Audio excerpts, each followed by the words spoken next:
Hi everybody, today I'm going to be sharing my favorite banana bread recipe with all of you. It's really yummy. The first thing you have to do before any cooking project is wash your hands. Especially nowadays, we're really good at washing our hands, right? Wash, wash, wash your hands, wash them nice and clean. Wash them on top, wash them on bottom, fingers in between. Wash, wash, wash your hands, wash them nice and clean. Wash them on top, wash them on bottom, fingers in between.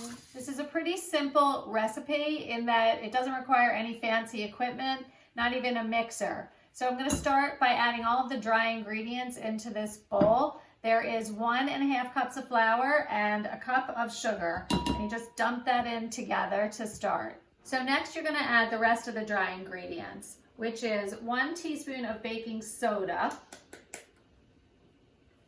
Get that all in there.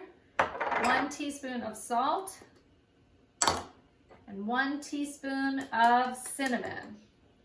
And I'm going to give that a little stir to mix that together. And then we're going to add the rest of the ingredients, which are considered the wet ingredients. So I'm going to be adding 1 egg, which I've already beaten. I find that that makes it easier to combine. And I have 1/2 of a stick, which is 1/4 cup of melted butter. And I'm going to add that in also. And next, I'm going to add in 3 bananas, which have all been mashed up, so they're nice and easy to mix in. And we're going to put all of that into this bowl together. And then we're going to stir. You want it just like this. And you want to mix it until all of the dry ingredients have been incorporated. And I'm just using a wooden spoon, which is easy peasy. And you don't want to over stir because that tends to toughen up your banana bread. So there, it looks like all of the flour and sugar have been incorporated. Next, I'm going to add one of my secret ingredients, which is chocolate chips. Today, I'm using semi-sweet mini chocolate chips, but you can use regular chocolate chips or dark chocolate, whatever you have on hand.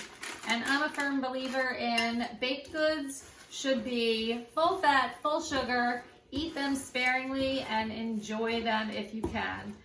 Of course, any substitutions that you have to make are easily made. You can Google egg replacement if you need to do that. These particular chips I'm using are dairy-free and nut-free, so they're good for any allergies. Also, my next ingredient will be something that's going on top. But before we get to that step, I'm going to grease my pan. And the pan that I use is one that I love. It belonged to my grandmother, so it's kind of special, and it's the perfect size for making banana bread. So I'm just going to spray the bottom and the sides to make it easier to come out.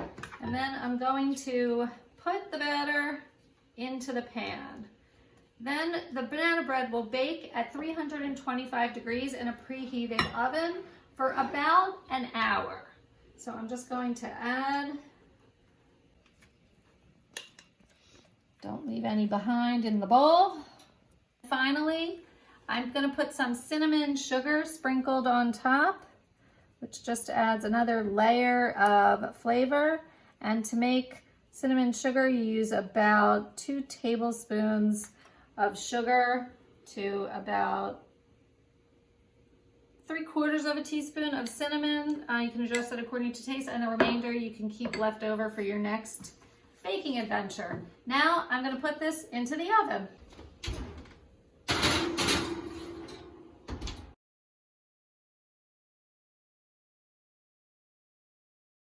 Here's the finished product.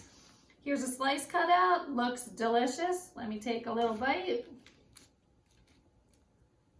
Mmm, yummy. Enjoy.